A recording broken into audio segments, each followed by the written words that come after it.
Hello, welcome to the first installment of the new Japan programming at Carnegie. So I'm Kenji Kushida, a senior fellow at the Asia program, and I'm delighted to be joining you from Carnegie's new Silicon Valley office. We're not literally outdoors, but it's nice enough that we almost could be. So a big focus we have on this new Japan programming is on innovative Japan and global Japan. And we're creating a new narrative to raise Japan's mind presence in Washington and other places. And we're also connecting it with Silicon Valley in both directions. But before we get started, we should mention that just 11 years after the March 11, 2011 big earthquake, tsunami, and nuclear disaster, there was a pretty strong earthquake, 7.3 off of the shore of Fukushima. But so far reports are that things seem to be okay, physically at least. So, there's a lot on our minds now with the Ukraine situation. So let's also keep the people of the Tohoku region of Japan in our thoughts. The earthquake hit late last night, and the tsunami was only 1 meter. But beyond the physical lack of damage, of course, the psychological and emotional stress of being woken up at night to another big earthquake is pretty severe. So let's keep them in our thoughts as well. So now let's shift gears and turn to our panel. Silicon Valley-Japan collaborations as a pillar of U.S. Japan relations. There's a piece I wrote for Carnegie that was published last week, and this is in some ways a companion panel to that. Today we have two very exciting guests. Gen Isayama, the general partner, CEO and co-founder of World Innovation Lab, known as WIL. We also have Aki Tabata, general manager from the Technology, Innovation, and Planning Division at Komatsu. Although given the time zone, we will actually be having her join through a pre-recorded video conversation with me. I should also note that we have a company on, but we are independent of the company. They are not financial supporters or have any influence in our programming. So here's how we will proceed. I have a few opening remarks. Then we'll turn to Gen, and then we'll discuss a little bit after he has a few slides, and then we'll turn to my conversation with Aki, and then we will have a discussion. And feel free to put questions in the comments section at any time. We will pick up some of the good ones, interesting ones. Please throw us lots of questions and comments in the last segment. So, starting with a few remarks. So Prime Minister Kishida and President Biden's virtual summit in late January of 2022, right? They reaffirmed security ties. And given the Russia-Ukraine situation, this is very important. At the same time, they also pledged economic cooperation in areas such as technology, supply chains, and standards. And so this has been an ongoing theme between Washington, D.C. and Tokyo. And so I started to get invited to panels about technology cooperation that were held in DC. And I quickly realized that, well, there's a lot of agreement on both sides. Yes, let's cooperate on technology. But then the specifics of, well, what does that actually look like? There was a lot to actually introduce and inject into these conversations. Since I've been based in Silicon Valley, and I've been doing work to bridge Silicon Valley for the better part of the last decade, I figured that it's clear that a lot of this collaboration was actually happening on the ground between a surprisingly wide range of Japanese firms who have a presence in Silicon Valley in various ways. And so specific examples and then introducing people who are key bridge builders, such as Gen, seems to be the obvious and best next step to actualize a lot of the talk around these reaffirming technology cooperation and collaboration. And as I talked to people, it became clear that often in Washington, the things were being framed as traditional trade issues: who sells how much goods and services, and almost zero sum in some ways. And of course, the previous administration was very much into the traditional trade framing of things. But actually, our technological reality with AI, cloud computing, and in Japan's emerging startup ecosystem, a lot of this is layered. The global scale cloud services provided by US tech giants are the underlying infrastructure for Japan's startup ecosystem. Because if you have a startup and you're about to grow it really fast, you need a low-cost, scalable, global scale infrastructure that you can scale up immediately. And then if you don't need the processing power or some of this, you can just quickly scale it down without having to buy your own infrastructure and making lots of data centers of a generation ago. So in many ways, some of the collaborations, such as the ones that we'll be seeing with Komatsu, are the way that we should frame a lot of this technology collaboration happening. So interesting Japanese AI software firms use Amazon Web Services or Google or in some cases Microsoft as some of the tools that they use to offer their offerings or develop new things. Large firms use this kind of thing as well. So the big global presence of big Japanese multinational firms also are able to provide some of the things that Silicon Valley startups, as they scale up, don't have. They're already global. They have lots of customers all over the world. So for some Silicon Valley startups, the best way to scale up is to find a good Japanese partner that does things that they don't do, but the startup does things that Japanese firms cannot do very well on their own. So there's a lot of synergy here. And so let's look at some specific examples, and that'll be a recurring theme of some of the new Japan programming at Carnegie. So again, especially given where the world is now with the large amounts of uncertainty of how things are going to unfold in security alignments, nuclear deterrence, how does it work? I misunderstood the nature of this. Given all this context, an economically strong Japan is good for the US and it's good for Japan. Both can benefit through technology collaboration in the private sector, because a lot of this is going to happen in the private sector. Governments on both sides can amplify this technology collaboration in the private sector by putting a spotlight on some of the very exciting cases and actors, not just for the sake of the individuals or the particular companies, but as a paradigm of the way that a lot of this collaboration can unfold. So with that, I'd like to turn to Gen. We've been in panels together. You've kindly come to panels at Stanford, where I was before this. In Tokyo, we've been together and we've talked over the years. But this DC audience is a new area that I think both of us are working to cultivate more, and well worth smiling. So he's very famous in Japan and needs little introduction, but now, since it's the Washington audience, let me mention a few things. He started his career at a major Japanese bank, the Industrial Bank of Japan. He went to Stanford Business School. Then he joined a local Silicon Valley venture capital firm, and then he established World Innovation Lab. He's deeply connected to industry and government. He's been a key player in establishing Silicon Valley-Japan pipeline and relations. He appears frequently in Japan's Nikkei with valuable opinions from Silicon Valley on how to create value for Japan's economic revitalization. So with that, again, I'd like to turn this over to you. No, thank you, Kenji.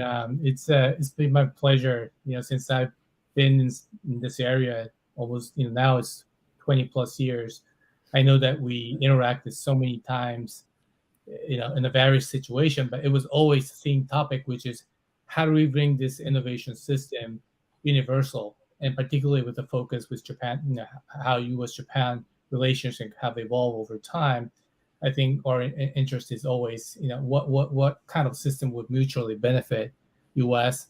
as well as Japan, such that our alliance is even stronger in a very uncertain world that we live in today. So I'm excited to be here, and particularly, like you said, I think both of us are so used to, talking to the audience either in the Silicon Valley or in Japan, and very tech-biased community. Whereas today, I think we're hoping that we're meeting some newer audiences that we rarely interact, and I think it's a great honor for me to be here today.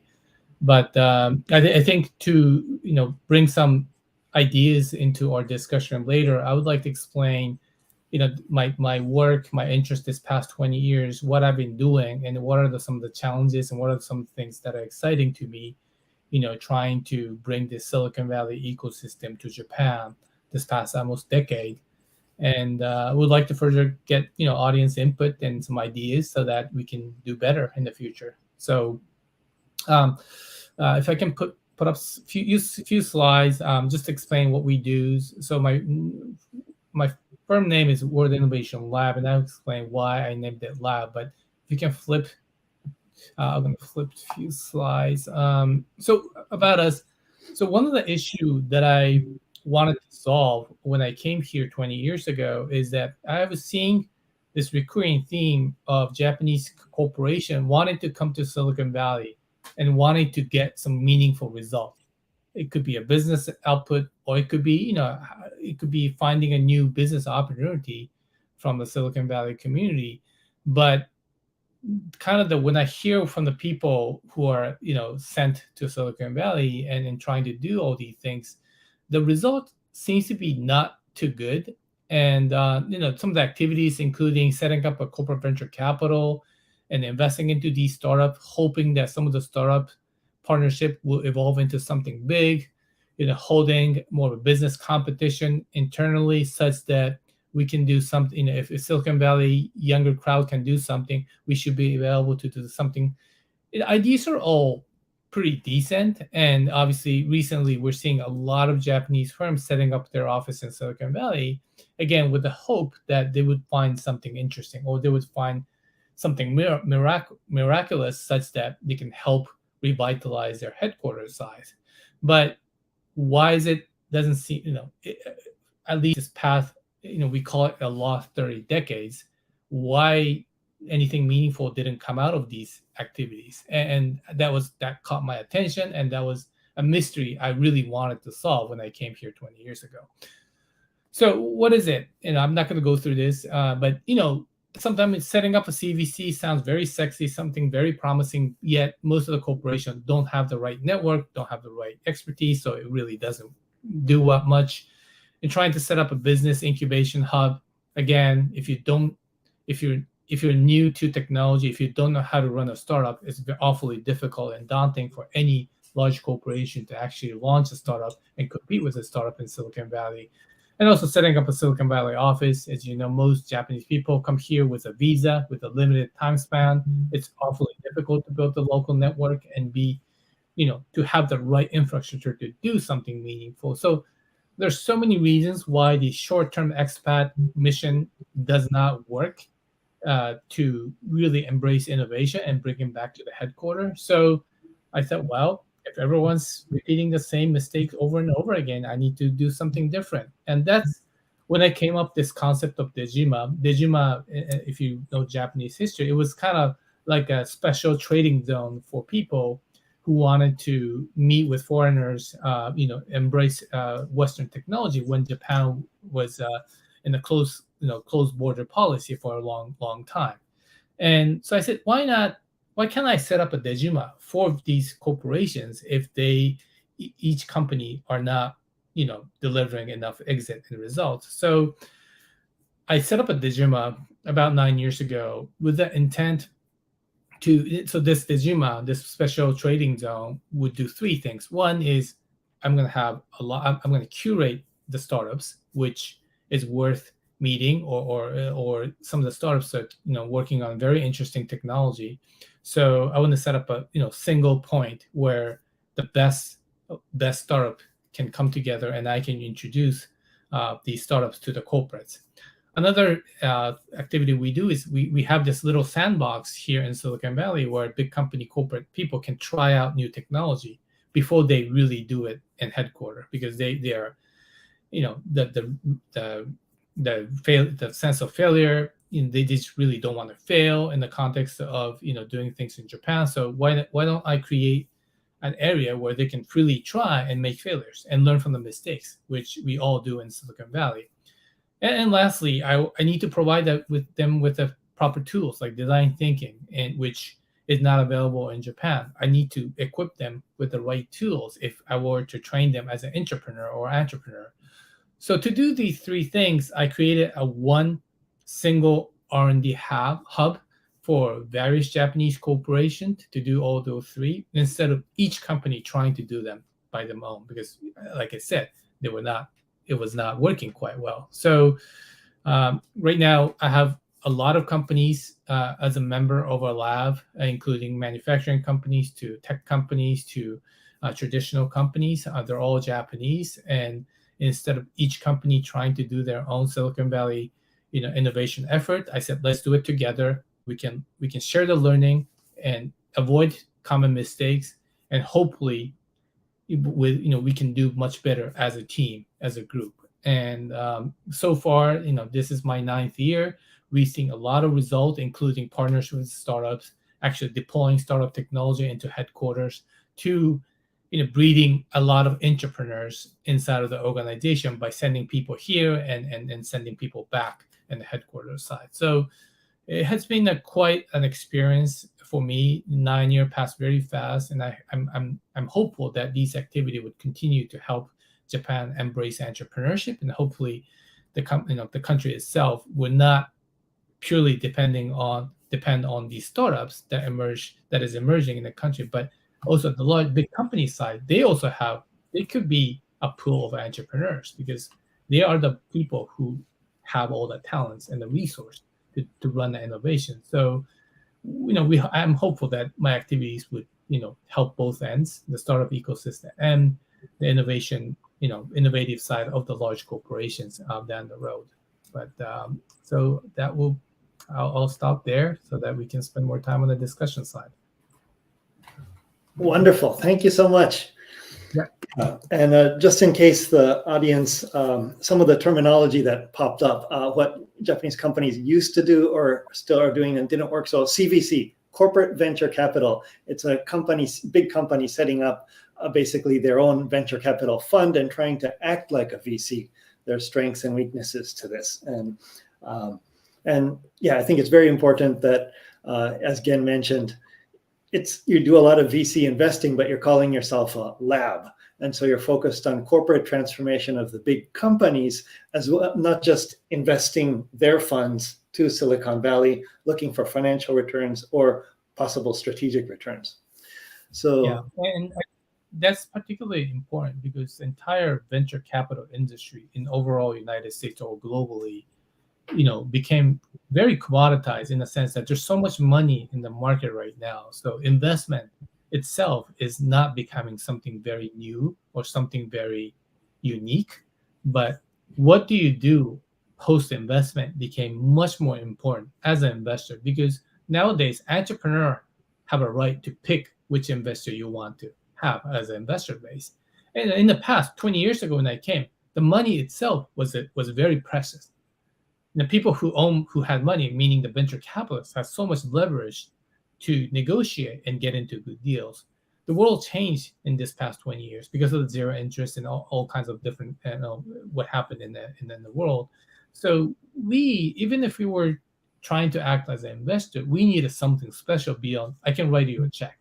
And that was not enough. And in my mind, helping these startup bridge into these large corporation, which could be their sales partner or which could be their M&A, they could exit the company to these large corporations. I think those value add is so much more important to the startup these days. And I think that's how we were trying to differentiate, even as an investor, in the context of bridging startup world and the large corporation side.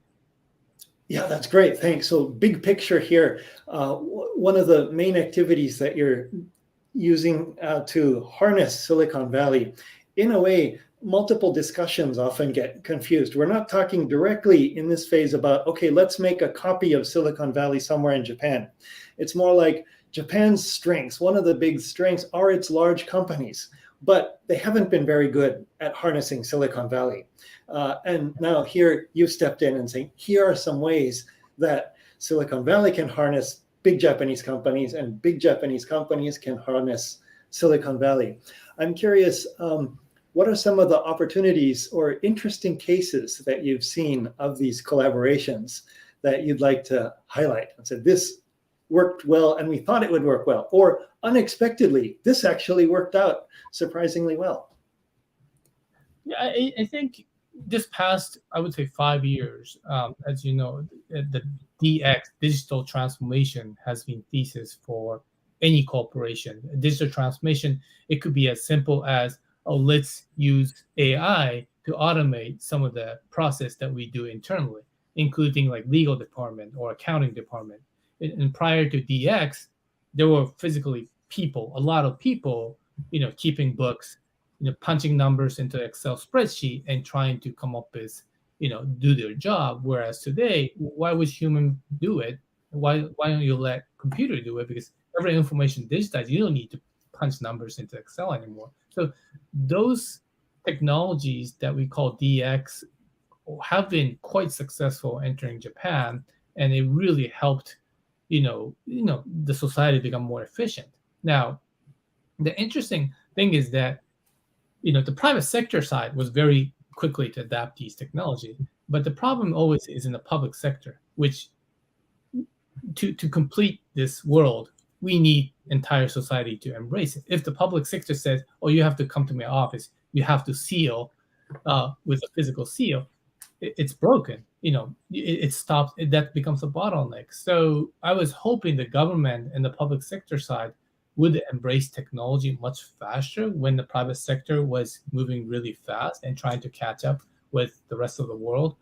But unfortunately, the public sector side was, it could be a security risk, or it could be, oh, we have so many older people who is not embracing tech, therefore we have to stay analog. There's so many excuses that government will come up with, but it's one of those things you have to commit. You cannot optimize everything in the world we live in. We have to take a stance. Government has to take a stance and say, hey, this is good for overall community long term, therefore we're going to do this. And that was something I was hoping someone would take a harder stance, which I don't think really happened. In this past few years, we're hoping that younger politicians will pull those triggers. But yeah, those were things that was unexpected. But I think overall, a lot of the tech industry in U.S. definitely benefit this entire digital transformation that happened heavily in Japan this past 5-6 years. And from the business side of view, I was quite successful introducing these U.S. company into Japan, and they did. Some of them did quite well and went public based on the growth of those global market. Oh, thanks. Yeah, that's a very important stream of this, I think, thrust, because, of course, the relatively high quality of detailed work that ordinary Japanese workers can perform. I mean, the Excel sheets can be an art form if you've ever seen some of these. And so then you almost need a political situation political dynamic saying, okay, rather than let's try to reform this and digitalize all this from tools internally, partnering with somebody from Silicon Valley, a firm coming in, say, here are some tools available. Let's implement these. And by the way, our company does have investments with Will. We're trying to transform our company. Here are some great digital transformation tools, so let's implement them. And then, as companies hopefully more and more adopt this, then hopefully some of the interesting parts of the government, starting with the digital agency, which had a lot of public-private partnership, if all the companies use these tools as their default mode of operating, they can then come in and say, hey, we should do it this way. Look, it saves you this much time, this much person hours. You're all overworked. Anyway, let's move that way. So that's, I think, an important thing that comes out of this as a mechanism we can spotlight. So please keep your questions coming. We're going to turn to an interesting example of some of these collaborations, what they look like, literally look like. There's a little video in there too, on how big Japanese companies can partner with Silicon Valley. So this is the conversation with Aki Tabata. So we'll switch over to that.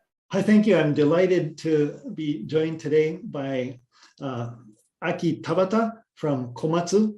She's the General Manager of Technology, Innovation, and Planning, and where she oversees a department dedicated to open innovation.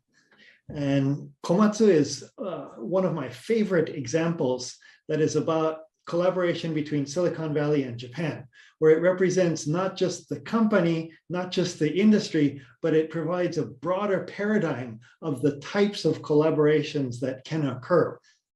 And so let's learn from these lessons of how interesting and exciting the collaborations are as we build up to talk at the policy level about technology cooperation between the US and Japan. Let's focus in on Silicon Valley and Japan, and then some interesting companies that are doing things. So thank you for joining us. Tabata-san, if you could share your slides that introduces your company, and we can take it from there. Hi, I'm Aki Tabata.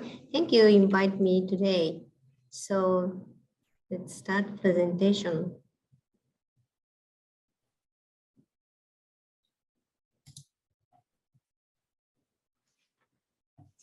Since some of you may not be familiar with Komatsu, I would like to briefly explain about Komatsu.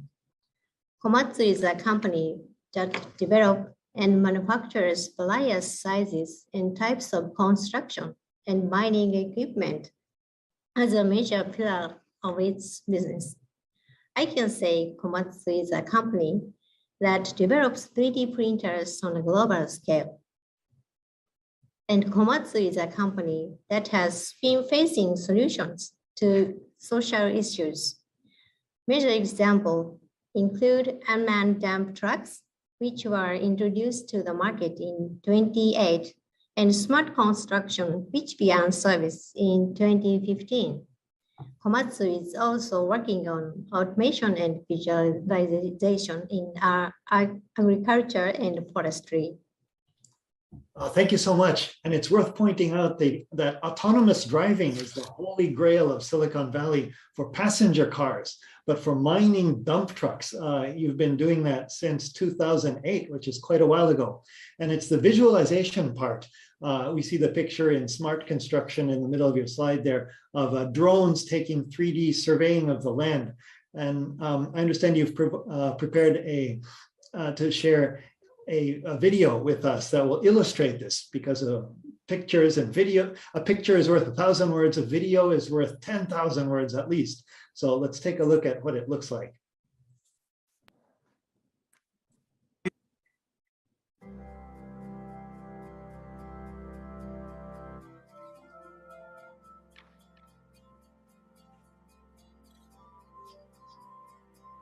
The future of the job site is here. Introducing a new style of construction work. The job site will never be the same again. Previously requiring several days and man-hours, site condition surveys are completed with a single button. Highly accurate 3D site automatically generated, effortlessly and efficiently.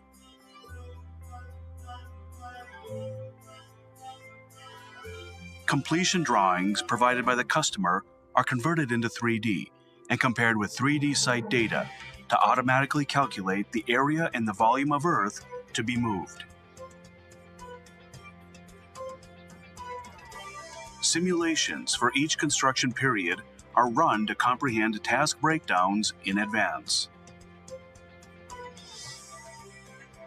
When a customizable construction pattern is selected, a construction plan, including deployment of equipment, is generated automatically, and construction can begin immediately.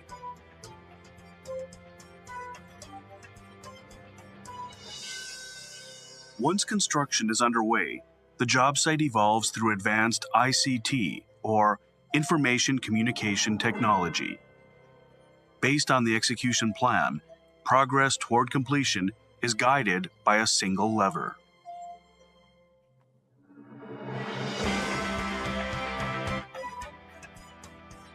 With ICT machine control, even inexperienced operators can execute high-precision tasks as specified. For experienced operators, ICT also offers significant improvements in productivity. Supervisors can confirm finished tasks, including shape and volume of earth moved in real time. This information can be applied to the PDCA cycle immediately. On-site design changes are quickly and flexibly supported. Design data is revised at the support center. The changes are reflected in the schedule control and ICT equipment. After completion, construction data stored in the cloud can be used to reduce man-hours required to create completion reports, and also accessed for future maintenance and preservation. Great, thank you very much. There was a lot to unpack in there. And again, we're not talking about individual companies here, although we are. It's a paradigm.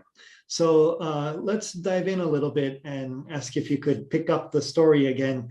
If you could tell us some of the interesting collaborations that made this possible. And of course, we're zeroing in on this session into Skycatch, which is the drone company that allowed the 3D maps to be created. Could you tell us a little bit about that? Okay.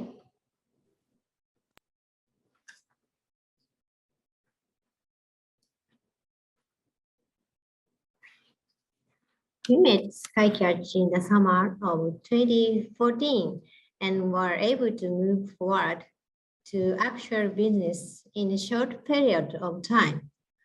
Let me first explain the background. A construction site is called a 3D site as shown in this figure. And we face all kinds of issues, including safety, labor shortage, and an aging. Safety is most important issue. As you can see this picture, workers often work near heavy machinery at construction sites and accidents occur. This page shows the number of accidents of construction sites, with Japan, the US, and Singapore having the worst numbers. The line left below shows the number of accidents in Japan, which has remained flat. Labor shortage are also serious, with an estimated shortage of about 1 million workers over the next 5 years. This trend is the same in the US, Japan, and Europe. And the industry structure is also unique. The size of the companies of those actually working in the field is very small, with 94% of the companies employing less than 10 people and having revenue of less than $6 million. So we have found that nothing is going to change if nothing is done. Because issues we are facing in the job site are serious, so early breakthrough was truly needed. We met Skycatch in the summer of 2014 while searching for a solution. Interesting, thank you. Yeah, since Skycatch is a Silicon Valley-based San Francisco company, I'm curious, how did Komatsu meet this startup? To solve this issue, the smart construction concept was born in the summer of 2014, and our CEO Ohashi decided to launch the smart construction service in February 2015. However, at the time of the summer of 2014, nothing concrete had yet been decided. But man-hours required for manual surveying were significant, and there were problems in terms of measurement accuracy. So an idea of drone surveying was born. We went to Silicon Valley to meet with various companies, understand their technologies, and discuss vision for the future each other. As a result, we came across Skycatch. Thank you, I see. So you came to Silicon Valley to look for various solutions because you had such deep problems, partly because of the aging and safety issues in the Japanese domestic market. And then you found Skycatch. And then on the previous slide, it said in 3 months, you went from first meeting to deciding to collaborating together, starting discussion to collaboration for smart construction. And then within 3 months, you commercialized this. That's an incredibly short amount of time. Could you tell us some of the challenges during this process? First, there was the technology barrier. Our semi-automatic construction equipment can finish surfaces with an accuracy of plus or minus a few centimeters. So the accuracy of drone surveying had to satisfy a few centimeter accuracy over the entire construction site. This challenge was handled by great potential of the Silicon Valley startup. Second is Japanese regulation. Japan has a strict regulation for radio wave called Giteki. We had to modify a part of the system to meet the Japanese regulation. Skycatch dispatched 2 engineers to Japan to purchase parts in Aki Tabata and work on the project over the Christmas and New Year vacations. It is now a very fond memory for us. This is how Skycatch and our heavy equipment actually work together. Last month, 7 years been passed since the start of smart construction, and more than 18,800 construction sites have been completed in Japan.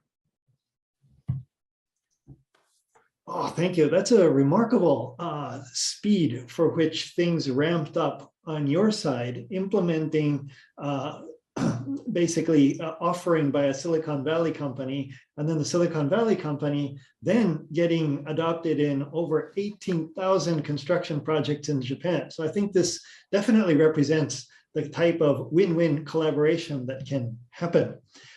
In the video, it was also clear that you're doing a lot of interesting things around digital transformation of your machinery and services. So could you tell us a little bit more about that, please? Smart construction has evolved over the years since the service was launched in 2015. In 2017, we established Landong, a company that provides a platform for construction sites, focusing on how customers can optimize their sites. And in 2020, we began selling retrofit kits that allow customers to retrofit analog construction equipment on the market, regardless of manufacturer, into digital construction equipment inexpensively and easily. Since only a few % of digital construction equipment is shipped to the market, it is important to find a way to increase that percentage to around 20%. It is important to think of our services in a customer-centric manner, so our retrofit kits can be fit to any manufacturer's heavy equipment. And to further accelerate the overall activities of this smart construction, we have established Earthbrain Corporation in 2021. Of course, smart construction activities are not limited to Japan, but are expanding to the United States, Europe, and APEC region. As an example developed, the system has been adopted at an outbound construction site in Germany, where man-hours were reduced by about 40%. Oh, thank you. Yeah, so I think you've touched upon some very important things there. One is that you're making a platform, not just for your own equipment, but for other equipment, so that you're creating a truly global platform that can digitize in this digital transformation that we're seeing in various industries, but you're doing it in the construction industry. And there are real examples of saving lots of labor in places with labor shortages, including Europe. That's wonderful, I think. So can you tell us about your vision and some of the new challenges and interesting collaborations you're undertaking? Safety and worker shortage are top priorities, but the perspective of CO2 reduction is also becoming very important. The first example is the development of electrical construction equipment in collaboration with Rotera, a Silicon Valley company that manufactures electric buses. As shown in this page, we are collaborating in two major areas. The next example is a concept we have just announced. We will be happy to make it easier and more exciting to operate heavy machinery. As a result, we believe that we can expect the participation of women and younger generations as a new labor force. To realize this concept, we are also collaborating with a research institute in Silicon Valley. The last case study is the forestry business. Komatsu develops and manufactures most of its products from tree planting machines to logging machines. By concern, we are accelerating DX of forest management and activity working with partners that possess drone and satellite technology. We are also promoting activities to visualize CO2 absorption together with startup companies. Thank you. Wonderful. Well, thank you very much. So I think we've seen through the examples of Komatsu that many images of what corporate Japan is doing and how they are collaborating with Silicon Valley startups to tackle global issues and develop new technologies together by doing things that each brings to the table different sets of strengths has really been moving forward. And so in our discussions between different governments, different policymakers, and various other institutions and organizations, I think concrete examples like the ones that you have kindly shared with us are really going to keep the story going and reshape how the overall relations will go. So Tabata-san, thank you very much for taking busy time during your day to share these with us. Thank you. My pleasure. We hope to see you again soon. Thank you. Great. Welcome back. So I always think it's very important to have specific examples that serve as a paradigm. And of course, this is a specific company example, but it's one of the examples out there that is so easy to understand. And I just like highlighting them because having something sort of tangible, saying, look, they make the drones and the data platform and Komatsu makes the machines. They're both good at different things. Komatsu is global. Skycatch had venture capital investment in it. And the venture capitalist was very happy when Skycatch partnered with Komatsu and was able to scale up very rapidly. So, and of course, undergirding this, some of the questions coming in too. Thank you. Of course, there's competition undergirding a lot of this. Komatsu is competing with the U.S. company Caterpillar, but the entire technological trajectory of the sector and lots of industry is going towards using digital tools effectively to reduce the number of person hours it takes, to increase the safety, reduce accidents, and this kind of thing. So John Deere does something similar in agricultural work. Caterpillar just partnered with Obayashi, it was in the Nikkei news lately, the Japanese construction firm Obayashi, with a Silicon Valley startup to have autonomous dump truck driving, and they're testing that in Japan.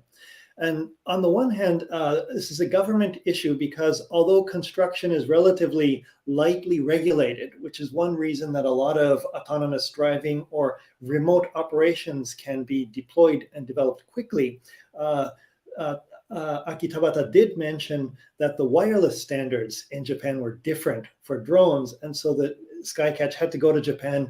They worked very hard to make sure that it was compliant to this. So, for example, some things the government can do, if it's looking at, okay, let's optimize the efficiency of how our wireless spectrum is used in the domestic market, this kind of collaboration doesn't enter into the calculation. But it probably should, because this is the way that everybody is connected, literally, more and more.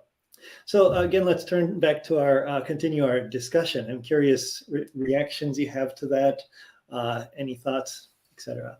Yeah, I think Komatsu's example is a great role model for a lot of the Japanese, simply because, she mentioned about a lot of projects, but it is refreshing and remarkable to think how a big company and very well-known company like Komatsu decided to work with these startups.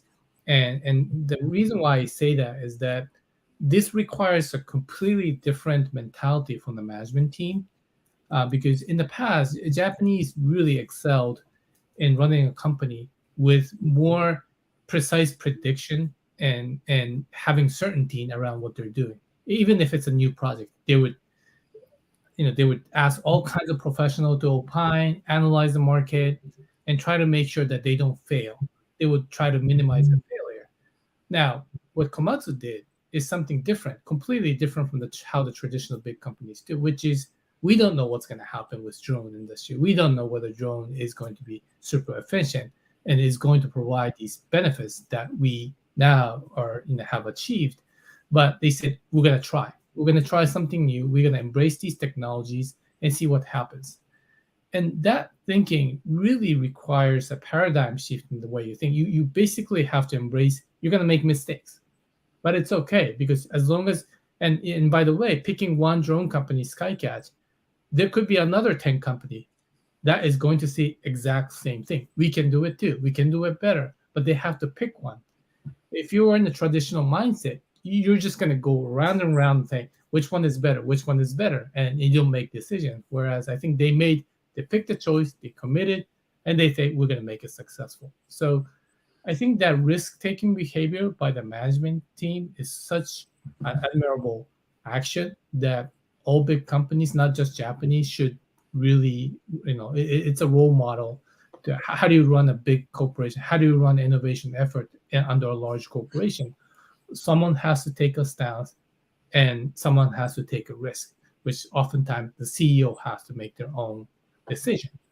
So consensus building approach is not going to work in the world we live in. And Komatsu actually did that by the strong leadership and a strong commitment. And, she didn't talk about a lot of the fear, but, they made a lot of mistakes and they've learned from the failure. And the more they fail, they become a better organization to work with startups. And now, starting with Skycatch, they're working with other startups as well. So I think that's a very, really interesting role model that any organization can look up to and say, wow, if you do it in the right order with the right management mind frame, it works. And I think, working with a startup has a lot of benefits than trying to do everything yourself, because startups is always thinking outside of the box. They move much faster. And yes, they may make mistakes, but they can reiterate and try to come up with the right answer much faster than the large organization can do. And I think, this Komatsu's case study is a great example of how large corporations, yes, they have a lot of resource and talent, yet by working with these startups in the right context with the right mindset, it creates this win-win, mutually beneficial ecosystem, which is remarkable in my mind. Yeah, great, thanks. And Komatsu is not one of your investors, right? So this is I'm not even biased to them, and I'm not in a position to make them look good, but it's just purely objectively speaking, yeah, they are doing something special. Exactly. And one of the things that you mentioned there, so they took a risk to partner with this. And the interesting part of risk is that for large companies, the amount of money they spent and the amount of person hours they spent to invest in this wasn't that big. Yeah. And so there's this fear of failure, even though for a lot of companies, even though it's a very small deal in the grand scheme of things, to build a new plant to do to build big dump trucks or something like that, it costs a lot more.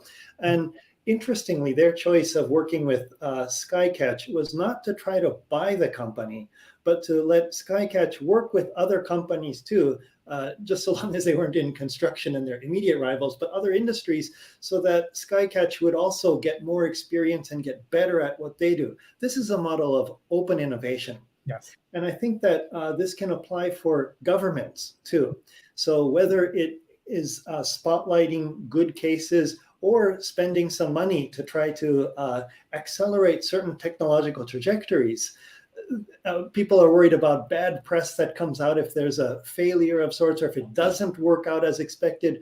But overall, actually, the opportunity cost of not doing it might be even more risky. So the courage that, and another point about Komatsu, the top management, they're in their Tokyo headquarters, they're mostly ethnically Japanese people, and it doesn't feel like a really globalized company. They operate globally, they have subsidiaries and branches everywhere, but it feels like a very Japanese company. And the fact that this very Japanese company can partner should give courage to a lot of others too.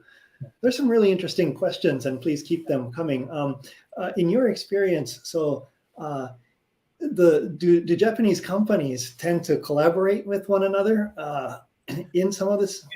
It's an interesting question, because I think when I launched this lab concept, let's work together, one of the pushback I had before I got my firm up and running is like, now big companies don't want to work together. They want their own exclusivity. They want to benefit their own.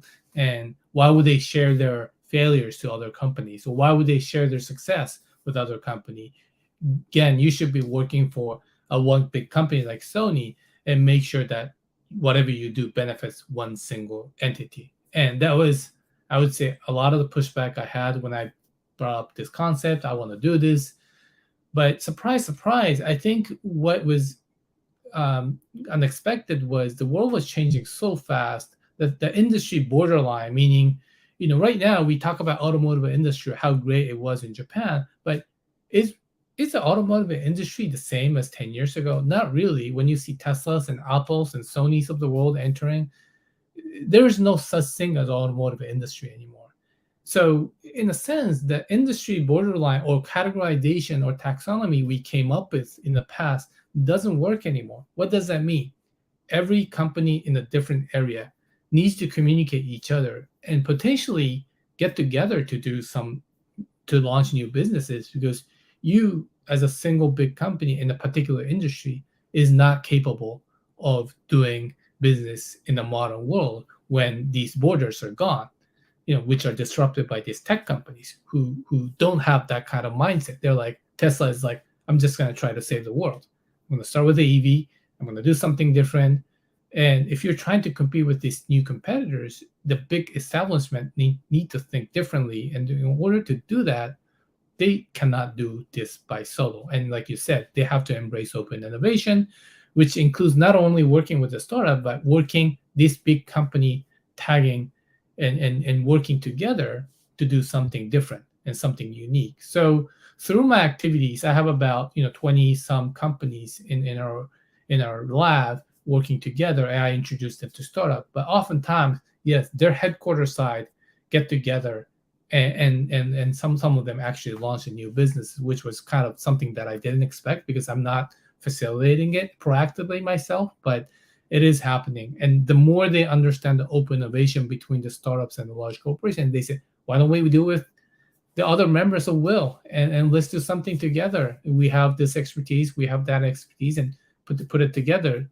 This could be an interesting new service. So I think it's all about how do you create an environment that encourages collaboration and convince them that doing it together, you can go further than going solo. And it's really not about like money. It's not just about technology. It's all about the mindset of how people work in a certain environment. And I cannot emphasize more how you set the mindset is becoming more and more critical when you're trying to run something innovative or when you're trying to do something new in a domain that doesn't exist. Oh, thanks. And this is interesting because we've touched upon one of the big goals that I have at Carnegie is to update people's understanding of Japan and to raise Japan's mind presence globally. And one reaction that some people might have based on what you said, well, that the companies were more atomized and individual, and it was quite a challenge. People thought it would be hard to collaborate, but people who haven't been updated to that sense would think, well, of course, it's Japan Inc. The government and companies work together and they all move together. So what do you mean they're atomized and individual? So first of all, yes, Japan Inc., various conceptions around collaboration, etc. But a lot of that was not really the case over the past 20 years. The overall macroeconomic situation wasn't so good. Companies were choosing and focusing their areas. It wasn't the sort of big wave of Japan Inc. that we saw in the 60s, 70s, and to whatever degree it really did exist, that's under debate. So that's kind of where we're headed here. Too, I'm curious how you see, there's another great question, sort of how the nature of trade might change. And I think this is loaded because on the one hand, trade in terms of how much goods and services are sold back and forth versus this kind of collaboration where the amount of money that moves across borders isn't that great. It won't really register so much on the trade statistics, but in terms of the amount of value created, also with the digital transformation. What's your sort of big picture sense of all of this? Yeah, the most of the industry I work, like you said, are not that like trading physical goods, but I think a lot digitally. I think a lot of the U.S.-based startup benefited Japan by opening their like Google and Amazon and Facebook, so-called GAFA, which everyone in Japan seems to embrace.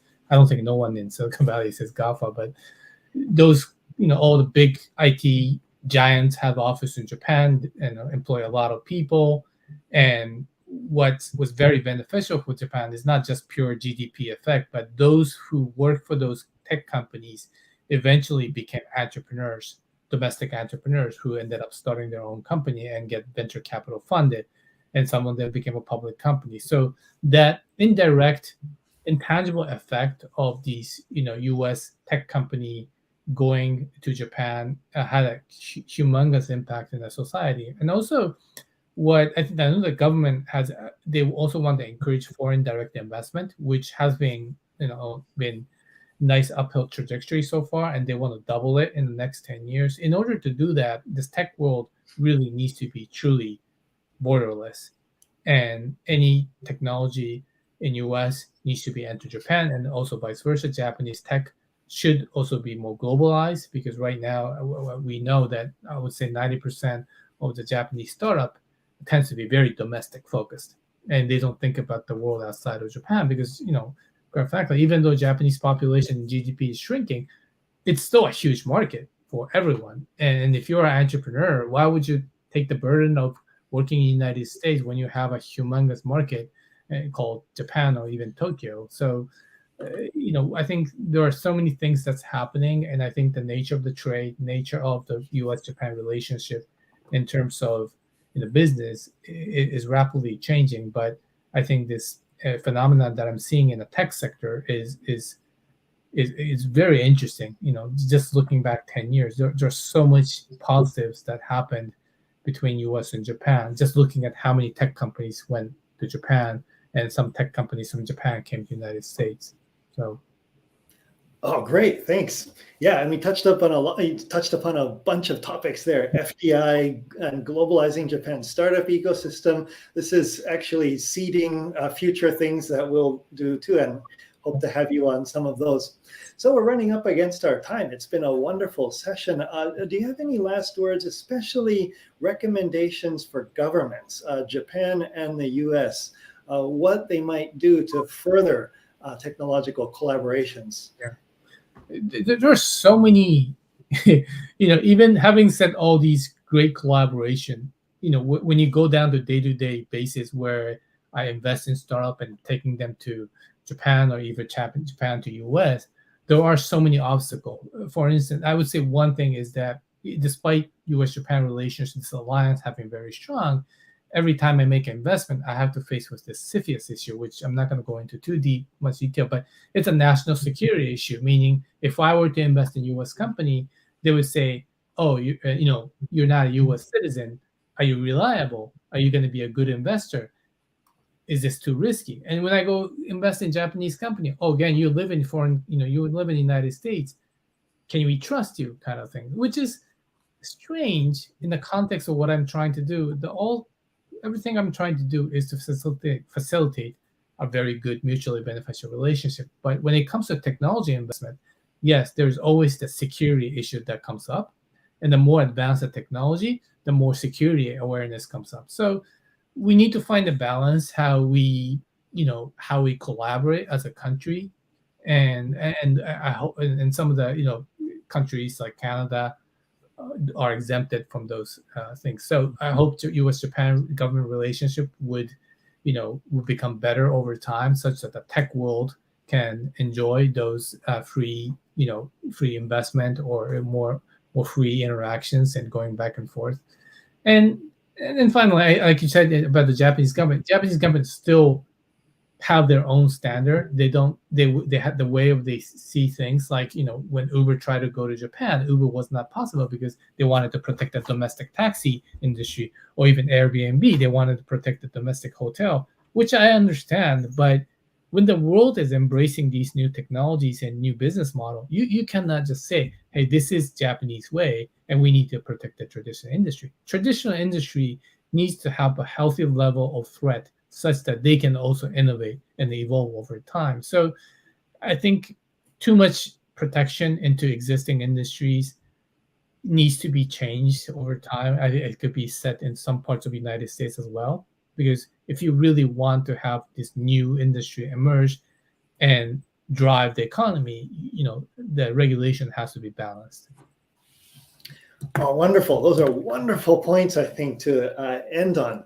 So thank you so much. And especially given that the U.S. Japan Security Alliance is strong. We are aligned in security. Well, the economic domain can be harnessed from this. Yes. So why isn't it? Well, let's do that. Yeah. And on the Japan side, of course, Japanese style populism has something to do with it as well, but sort of shutting oneself off, immediately stopping the flow of foreigners, for example, into Japan as a pandemic response was initially very popular. And of course, the long-term costs of this are going to become very clear shortly. And so in everything, inward looking is not the solution usually. So how do we work globally? Doesn't mean you have to do everything that everyone else is doing, but shutting yourself off is probably not the way forward either. So with those great things, I'd like to thank you so much, Ken, for joining us. And I'll thank Aki Tabata as well and our friends from Komatsu for a successful completion of our first panel. So hope to see more of you. Again, thank you very much. Thank you. Thank you, audience members.